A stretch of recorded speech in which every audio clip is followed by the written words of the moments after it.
Hello. Hello. As I keep singing Adele into the microphone. What's new with you, WizardPhD? Prof. Lynette? Prof. Lynette. I don't know what's new for me. Been doing some reading, been doing some I have been doing meetings. some reading and meetings. I'm actually watching a couple documentaries, right? Well, so I started watching one documentary like more in full, but I'm like doing research in the genre of documentary to study how people tell stories in different forms. So that's one thing that I'm doing. Nice. Yeah. It was a pretty solid weekend. Pretty standard. A little cooler here. We had some nice pool time on Friday. It's really, really nice. Yep. I don't know. The closer we get to semester starting, the more grumpy I'm going to get. Because I'm going to be like, I know. There's nothing fun or joyous going on right now. I'm just teaching in the time getting of ready COVID. to work a lot. So that's my life right now. Yep.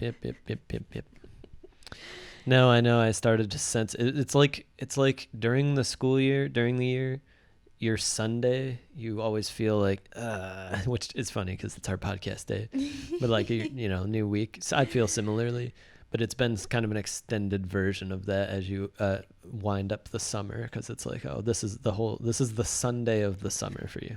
Well, it's because I'm very sensitive to people and their vibes. And so even though we aren't in person with anyone right now, everyone's vibes is like on edge because everyone has stuff to do, and is everyone's kind of anxiety just is cranked up and across the I'm just board like, too. oh, So it's tough. It's a tough time. Yep. I don't know. Boggarts. There's my segue. Okay.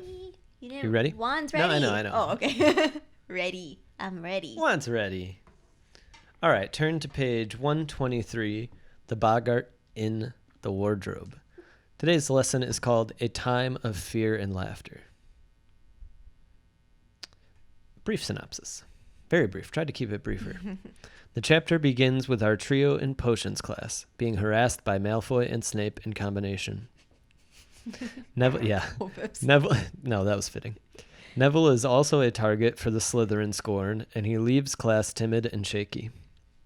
Later, the Gryffindors have their first defense against the dark arts class with Professor Lupin, who leads them to a newly found Boggart. The Boggart will take the form of whatever its target fears most, and Lupin encourages Neville to face it first as it turns into Snape. Neville manages to redress Snape in his grandmother's clothes and laugh at the Boggart. All of the Gryffindors face the Boggart, but as it comes to Harry, Lupin steps in and diverts it, leaving Harry baffled and somewhat annoyed. We're in our second day of class, right? Yes. Okay. Yeah. Because we had divination and McGonagall. Mm-hmm. Yeah. So And and Hagrid. Hagrid, yeah, care of magical creatures. I like it.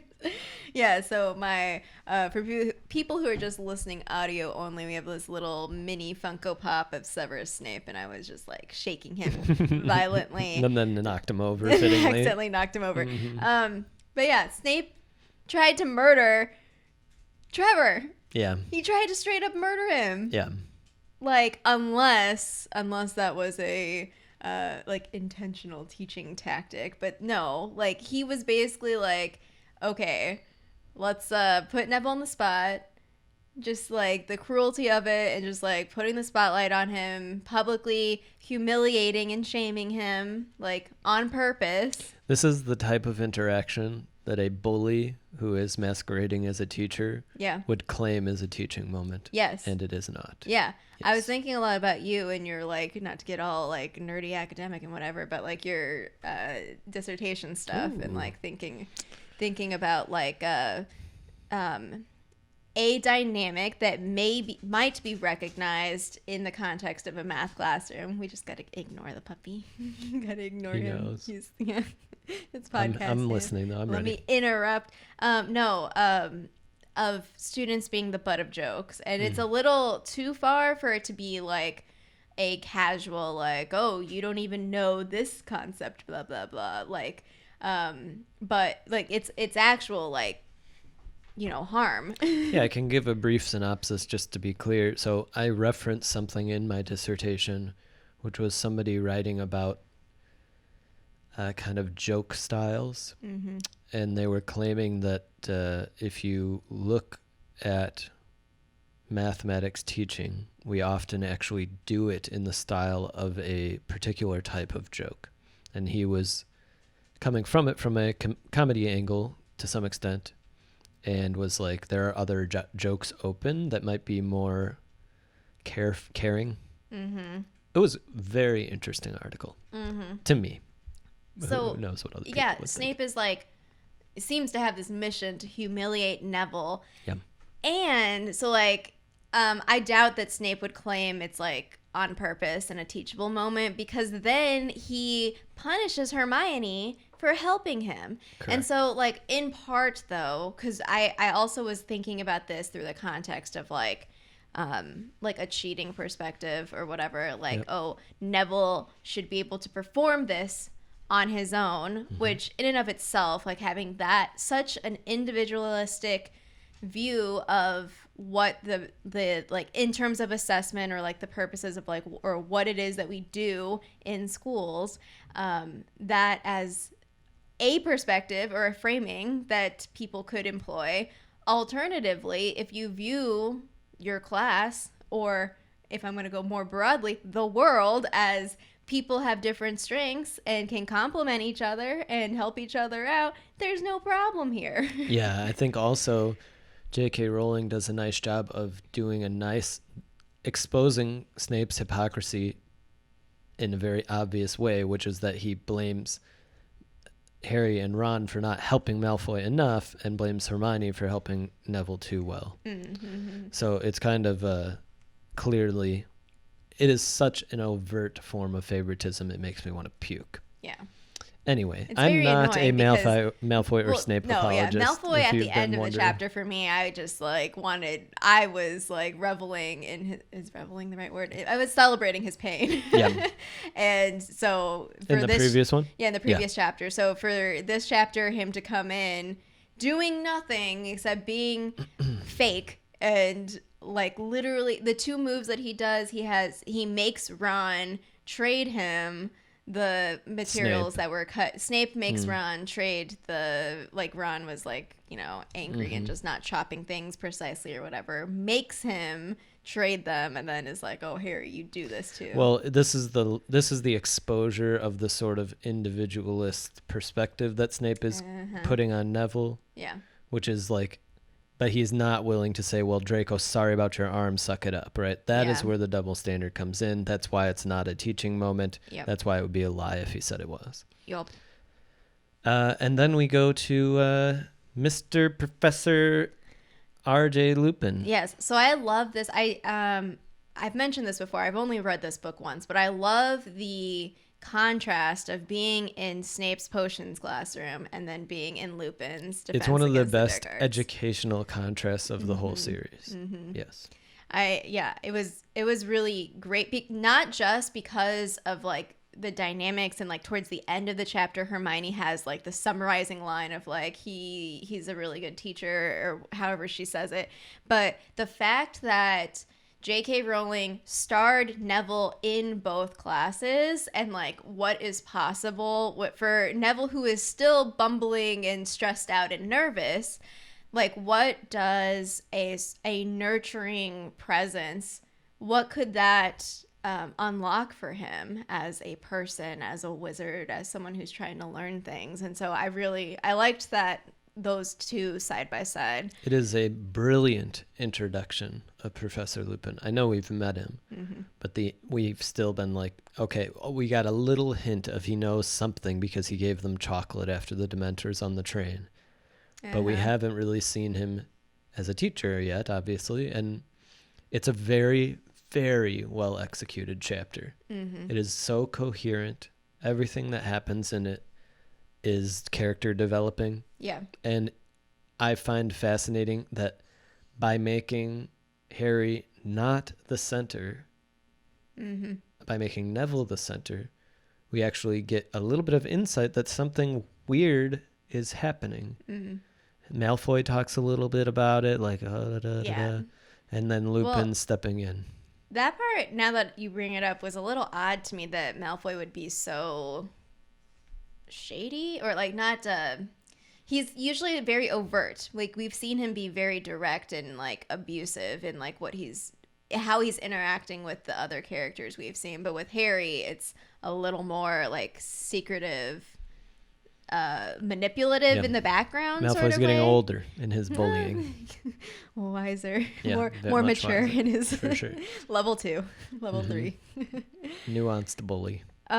There was also a comment when they entered so it's the first day, and Lupin's like, close your books, and the way that the reflection or Harry's inner thoughts or whatever was about like how they had never had a practical defense against the dark arts lessons, unless you counted the pixies, which we've already talked about in the last season of Magical Theory of whether Lockhart, which was also day 1, intending to make it a teaching moment. Yeah, I mean, Lupin is clearly going to do well. It also, the myth of this type of teacher is pretty fantastic, right? He's never taught before. He comes in and like day 1 has some fantastic practical lesson prepared that like is life-changing for all of these people. Happens in magic and in fake documentaries. Yeah, that's that's also like tied up with ideas that teachers are just born great, right. And that's something that is in the educational world debated and studied. My stance on this was, it is clearly possible that Lupin could have a natural talent of being a teacher. It's highly unlikely that without any help he would execute day 1 so well. Yep. Highly unlikely. Because we never see kids really misbehaving, right? Because if we're meant to respect the teacher, then the students are focused. Right? At Trelawney, we're meant to sort of be like, who is this guy or who's this person? Yeah. And then like Harry and Ron are goofing off the whole time. Yeah. But we don't get, I mean, who knows if they're cracking jokes to each other? It doesn't seem like it. Why don't I talk about the Boggart? It's what I looked up. Yeah. Just a little bit. So it has roots in some real things. It does, yeah. So I would recommend people to look at it. It has, some UK roots and different things. Boogeyman, kind of a etymological connection there, which is really useful because we understand that sometimes we use boogeyman as like the fear of things unseen or unknown. So a physical appearance, we hear about this a little bit now. Nobody knows what a boggart looks like because if nobody is there to see it, it doesn't take a form. But it does continue to exist because it has evidence with rattling, shaking, or scratching the object. They really like confined spaces, but can also be found lurking in the woods and around shadowy corners. This is from, I didn't cite it, I think it's the wiki. The nature. A boggart is a shape-shifting creature that will assume the form of whatever most frightens the person who encounters it. That's a quote from this chapter. Much like poltergeists, boggarts are considered non-beings. Yeah. There are only 3 known non-beings. Dementors. Yeah. We're seeing 2 right now. Who, although they resemble living creatures, are not considered alive magically and are as a result amortal. So they can be made to disappear but will inevitably reappear with several more by its sides, usually. Much like poltergeists with mischief and dementors with depression, boggarts seem to embody the human emotion of fear, consequently feed on other beings' fears.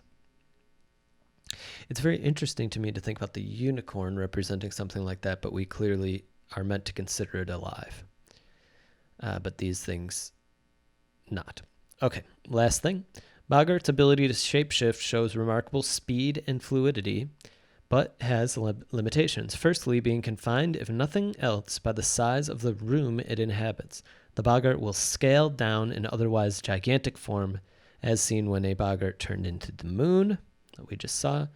Secondly, though a boggart who transforms into a magical being or object can replicate its abilities to an extent, it will be a weaker facsimile of the real thing.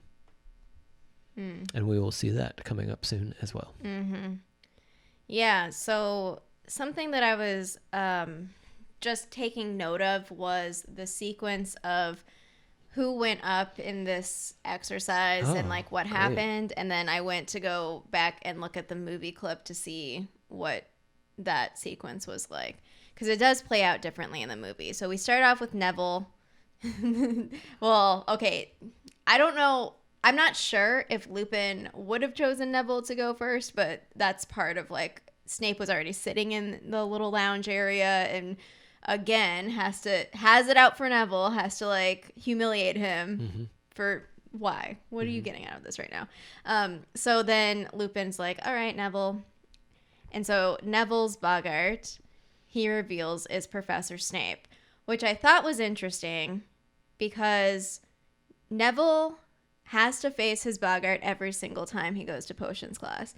All these other Boggart shape forms are not people that they're going to see every day or things that they're going to encounter every day. And so, because I've been reading, I was also skimming, not really getting in depth, but of people's, well, first the comment section of like this YouTube video that I was watching that had like the Boggart scene from the Wizarding World YouTube channel. And then also like a few like threads online, discussions about it, but like people talking about like Neville being in Gryffindor. And like, so this was also part of the sorting thing. Neville didn't think he was brave enough to be in Gryffindor. And we'll learn a lot more about Neville's tragic past, but he does have a lot of bravery in the sense of like, he has to deal with a lot. And a lot of it is, you know, kind of manifest and like he has this little, he's kind of like the joker, like the joke that people make. But like the more that you get into him, so we can talk about Neville as he develops more. I've often wondered, as J.K. Rowling, what was the timeline of evolution of Neville's backstory? Because it feels like it would be so fortuitous if like Neville evolved and just happened to be this way. I feel like she knew what he was going to be very early on, because. Or she's just amazing at like, oh, I've written this timid character. Yeah. Let me like really tie him in. Well, I think we've talked about but he was in book one. The Harry Potter characters before and like the depth to them. And so I think that that's kind of, I mean, I feel like there's a lot that's by design. Although in the little last chapter, reading about Trelawney, she didn't really know much about her backstory, but in interviews, J.K. Rowling has talked a lot about like characters, who they are, what motivates them, and like that seems to be a very, very important central piece to her like story development. And so I would imagine that like, so a lot of our characters in it unfolds across the entire series. So you start off with these like sort of archetypes of like who these types of people are, like Hermione as like the nerdy know-it-all, or you know, and so you have these like they're almost like stereotypical, like just cartoonish, and then the more you get to know them, the more interactions you have with them, you're like, oh wait, like there's more to it. But it also makes me wonder how hard you have to try to do something like that, because of what you mentioned last week about like as humans we like fill in the gaps, and we kind of make it make sense because that's part of what we do. I think it's the benefit of the pacing of 7 long books, because what does it take to give a character depth in a fictional story? You have to have them encounter different things.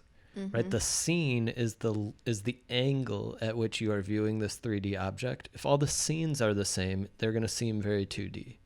This is like kind of easy fiction reading, right? Stuff that you're just meant to consume, no problem. It's like the simple sort of like hero CIA agent type stories and stuff like that, where you basically in the same setting every time, and you know what you're going to get. But this is a good example of like what it takes to get a deep character you have to give them these scenes where you get this angle on them, like Harry's being harassed, or Harry's being like held up as a hero, or Harry's finding out about whatever. And so we get that, you know, to a lesser extent with some of these side characters, Neville being a big one. Mm-hmm. Yeah. Yeah. So after Neville, so we have Snape, and then he turns into Snape wearing his grandmother's outfit. Yeah. Which, watching the scene in the movie, having Alan Rickman, it always makes me really laugh. Good. It's so a very good scene. Yeah. And then next up in the book, we have Parvati, who has a mummy shape form. Okay. It unravels, kind of like ties the feet up, falls over. Then you have Seamus with the Banshee. And then you move on. Oh, so Seamus was kind of like a turning point because the Banshee then like can't scream. So it was a little, because the exercise was to like, how do you make it like funny? I don't know if that would make me laugh at it. It's still whatever. But then it kind of like gets confused. Then Dean is called up with a severed hand. So I don't know where these kids well, actually part of it is, this is kind of the point though, is like Neville's Boggart shape form is a real human that he interacts with constantly. And then these other things like, okay, you're not going to see a mummy, a banshee, a severed hand, most likely ever. It's like kind of the, like more of the monster under your bed type, like you're scared of something like that. Ron with the giant spider comes next, and then has the vanished legs, which from the book description made me feel like the legs literally disappeared and it's just a little rolly body, because then it rolls over. Mm-hmm. But in the movie, I didn't even say like the movie list, but the movie, it's like the little roller skate things. Yeah. And so it's kind of like, okay, well the legs are gone kind of because it falls over. Then it rolls over to Harry, but then Lupin's kind of like, hey, like over here. And so we don't see what happens because it doesn't like settle in front of Harry. And so then we have Am I mistaken that in the movie it starts to transform into a Dementor? Yeah, so let me just finish. So Lupin ends with a silvery white orb is how it's described, and he turns it into a cockroach. And then it closes with Neville, who is able to dissolve it. Which I liked that whole, it went like full circle. And so then Neville, and this is ultimately the other side of the day for Neville, is that he is the successful one who does it. So in the movie though, we start with Neville, and then we go to Ron next. Actually, that's with the spider. And then we go to Parvati, it's not a mummy, it's a snake, a giant snake. She turns it into the little super Jack in the Box thing. Yeah, that's always the Jack in the Box thing. Yeah, and that one. And so I don't know. I like the movie version because it's very different though, because I don't like the movie version because Neville doesn't turn out to be the hero. It's very much centered on Harry. Well, because the point of that scene is you have the Jack in the Box, and then Harry walks up. He's like ready to fight it. Lupin's just casually on the side eating an apple. And he's not concerned. Lupin's not concerned at all until it starts to change shape, because then it kind of like the scene itself slows down. There's music and whatever. I can then it visualize turns into an actual Dementor, and that's when Lupin runs in front of Harry. It does turn into a Dementor. Put himself completely in front of him. Okay. It turns into a literal moon scene, because you're trying to in a visual medium communicate as much information as you can. To like speed up the pace a little bit. That was my memory as well. I didn't remember that in the book we would not find out in this scene that Harry's Boggart is a Dementor. Yeah, I didn't remember that either. And I think there will be some interesting discussions later about like why Lupin stepped in, and it's not because he thinks that the Dementor will be the Boggart. Yes, or the Boggart will be the Dementor. Right. Yeah. So J.K. Rowling, or I don't remember, I think she has an entry on Boggarts on Wizarding World, and apparently for the vast majority of witches and wizards, and you can go, I think, to a Harry Potter wiki because it has like the known Boggart forms for certain characters. Yeah.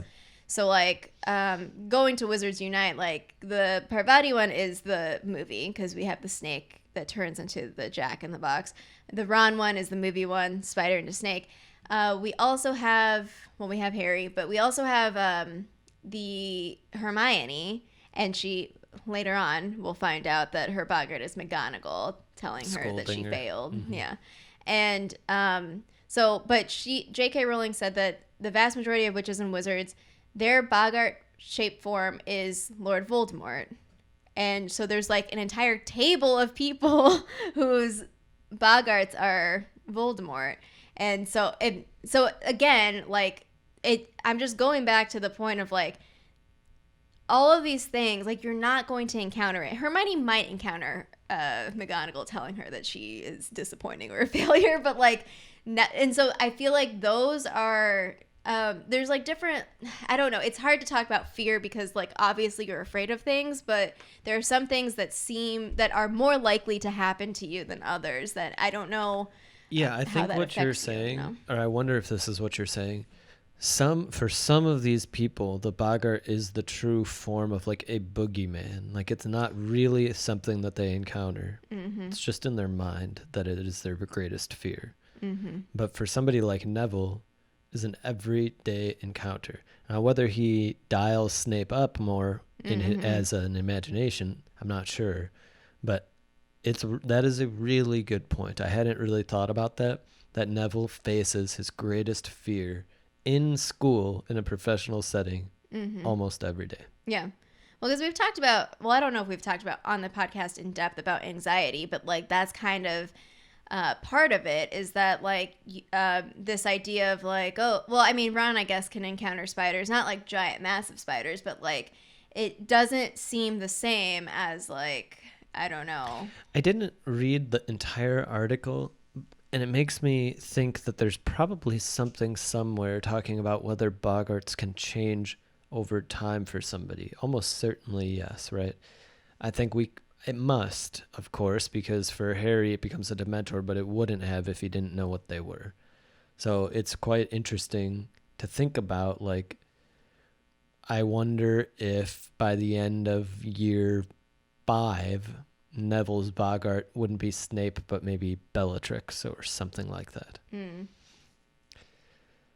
It's the Boggart is a fantastic plot device. It's really, really wonderful to introduce something magical that is like a boogeyman, because you get to give insight into all these different characters in an instant. Like, what is their great fear, right?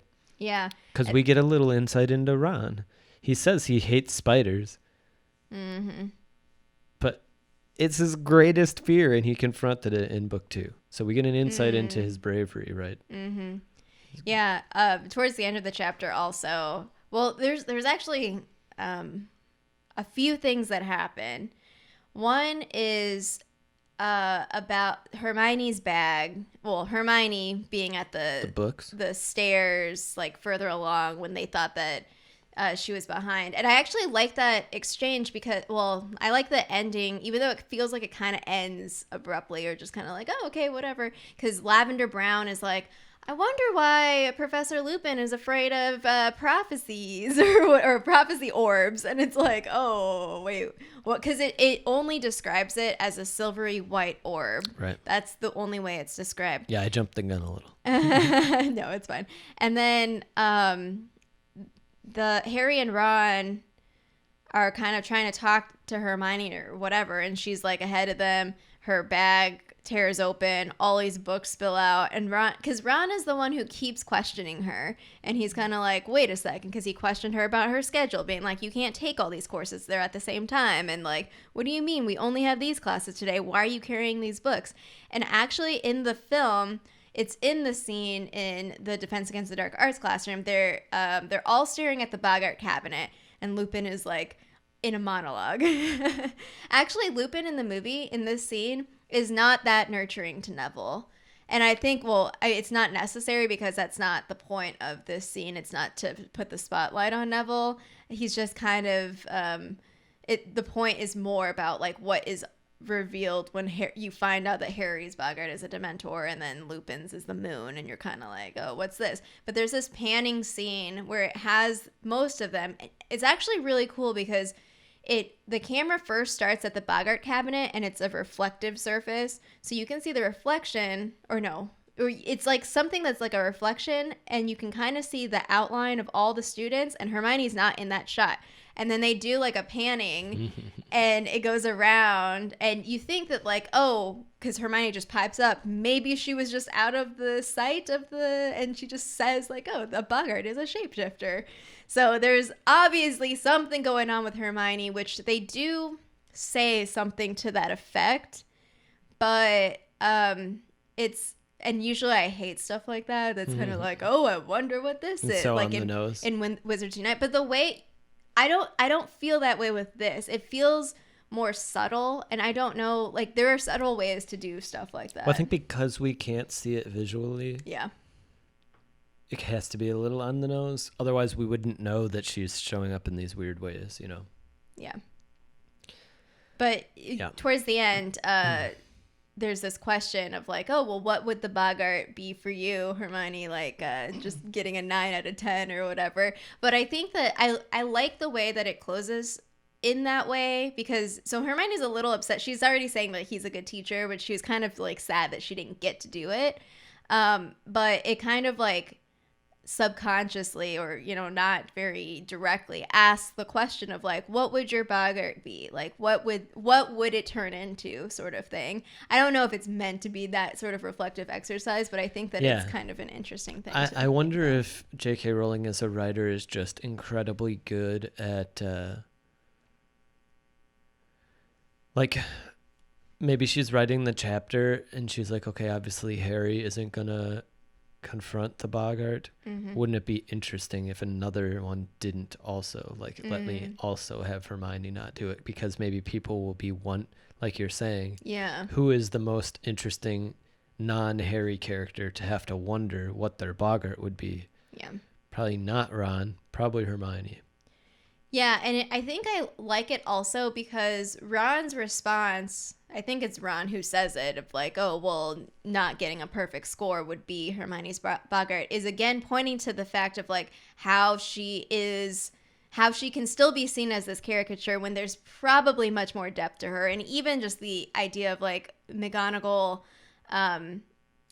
like scolding her, telling her that she's a failure, is something, it's not like the literal thing itself, it's like something deeper. Right. And so a lot of these things, well, that's kind of why like I was slightly disappointed that a lot of these other students were like a mummy, a banshee, a severed hand. Like that doesn't tell me anything about who you are, although I guess it doesn't have to, but it also makes me wonder about things like trauma or things like maturity or things like stuff that you've gone through for you to be like scared of or to have a fear towards.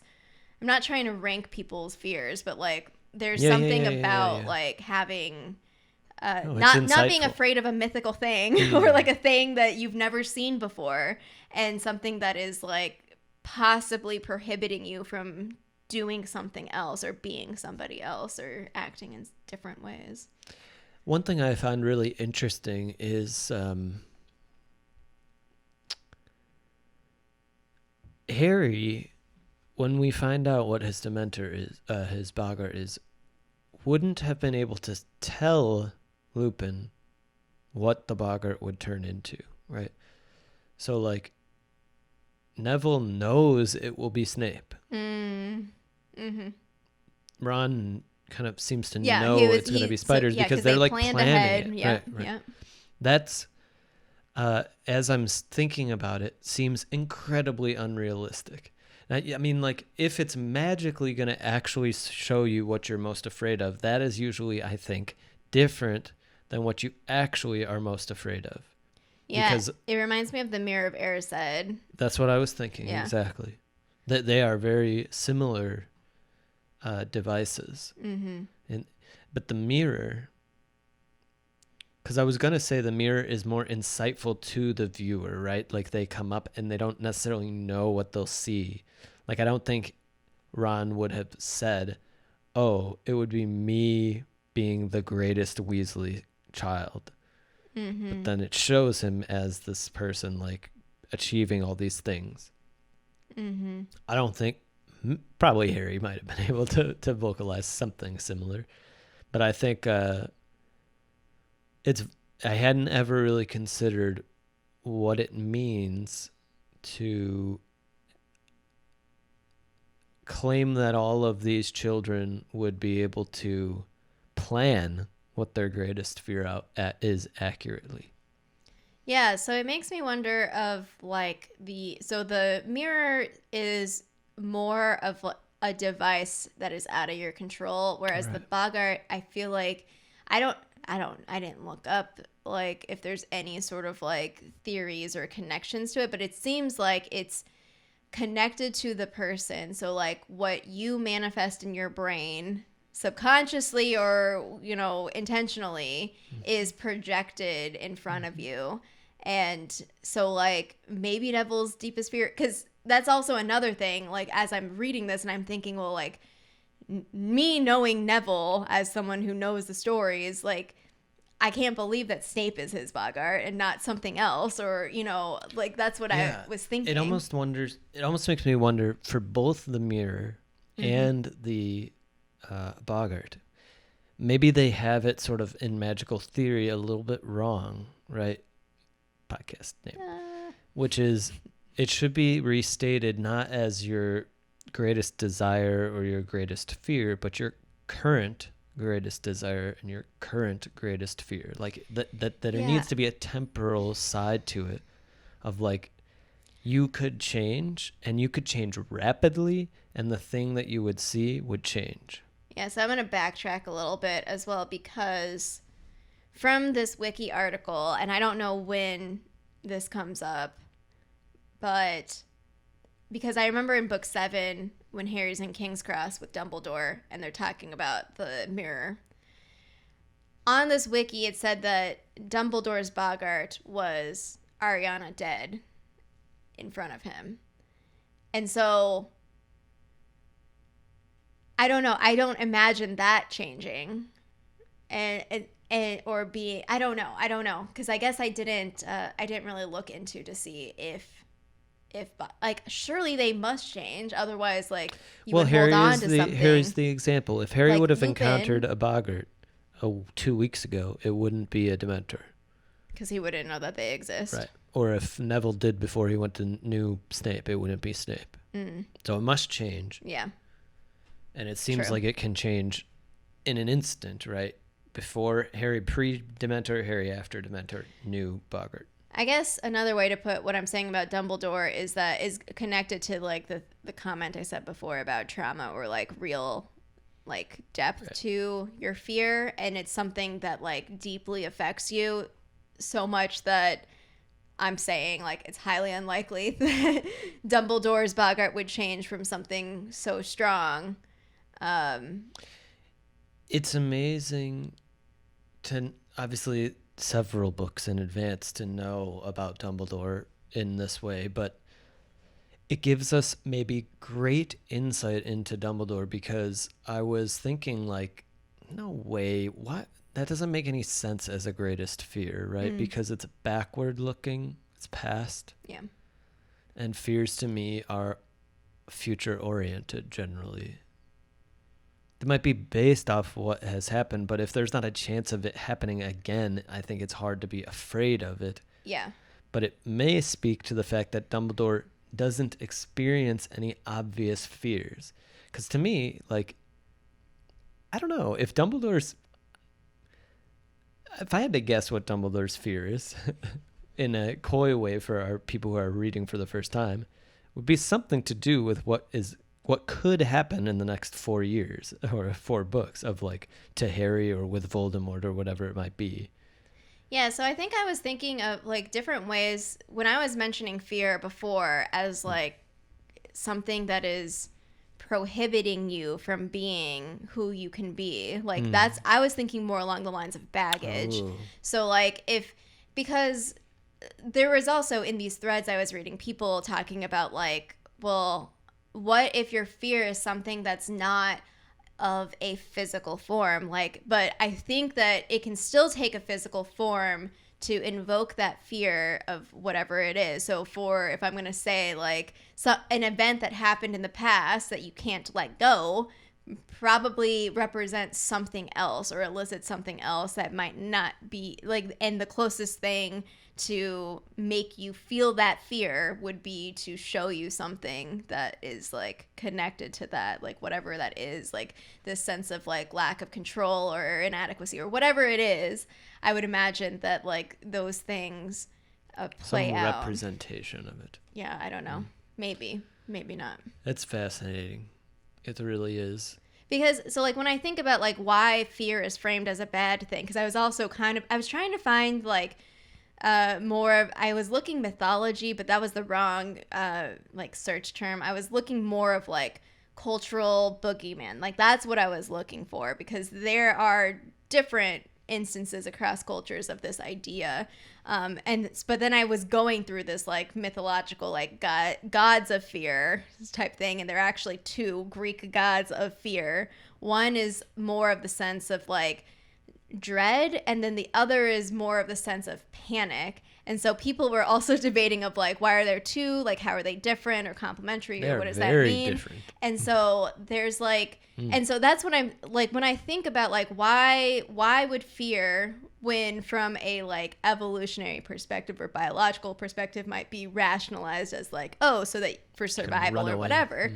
But why is fear framed in a bad way? And one way is that because of this like confining that it can do to like, and because sometimes fears can not be in front of you, and so it's this like constructed thing that can be limiting. And so I don't know, there's a lot happening there. I mean, this particular chapter, in fact the concept of the Boggart could be a whole season of this, because I think it is at the heart of sort of telling a story of, I mean, like with people. And so like, what does it mean to be afraid? What does it mean to have a greatest fear? What does it mean for that fear to change? What does it mean for that fear to be something you see frequently? What does it mean to be mythical, unlikely? There's so much to it. It's what do all these other people, what would their Boggart be? What would my Boggart be? Like how does it affect me? It's really quite interesting. I think it's somewhat similar to the mirror. I mean, they're great plot devices as magical objects, because what is their magic? Their magic is, in the mirror, quite literally, to be a mirror, right? They're both mirrors of parts of people. Different than the Dementor and different than the Poltergeist. Very, very cool. Yeah. I mean, I have always loved the Boggart. I think that it's like the idea that it's like essentially a harmless household pet most of the time, or like not a pet, a household intruder most of the time. Like it's in a wardrobe and you can just get rid of it, and it's fascinating. And then like books later we'll see like a completely different character confront a Boggart in like a very tragic way, Molly Weasley. And yeah, I was thinking of Molly because I was like, oh, I should have used Molly as a better example, because we've been introduced to Molly, and her Boggart is all of her family members being killed. And so I can just take that as a case and be like, okay, so how does that drive Molly's person? Exactly. So like what she does, how she acts, how she as plans. We talk about this, I feel like I need to write down what the Boggart is for every one of the characters I ever put into a story. Right? Like, I mean, in the ways I do, but it's very explicit. Like, what is the Boggart? What is the mirror? Avir said, because it's like, these are going to shape who they are. Yep. And Molly's Boggart is it is exactly what it should be. I mean, it's, yeah. Yep. Harry's Boggart is confusing, and we'll get to that one. But it was a great chapter, yeah. Yeah. Anything else for you? Well, the last thing that crossed my mind, well, because we had Snape I don't know why he was there in the teacher's lounge. Yeah, the teacher's lounge, just hanging out, eating lunch. So it seemed though that like the teachers knew, or that Lupin, he said that he like asked the teachers to like leave the Boggart and Right, because whatever. they could deal with it probably. So it's probably not unreasonable to imagine that Snape knew what was about to happen in that space, like with the Boggarts, and didn't want to be... What the lesson was going to be? Yeah, and didn't want to be in the frame of... Snape would never like, stick can you around. imagine? I don't even know what Snape's Boggart specifically would be, but I feel like it would probably have to be some revelation that we're not ready for. Just kidding. Yeah. Sorry. Yeah. Like, I was gonna say something, but you said that we Spoilers? shouldn't say anything. Yeah. Great chapter. Yep. Great chapter. All right. Cool. Sounds good. Okay. Until next time. Wands ready. ready.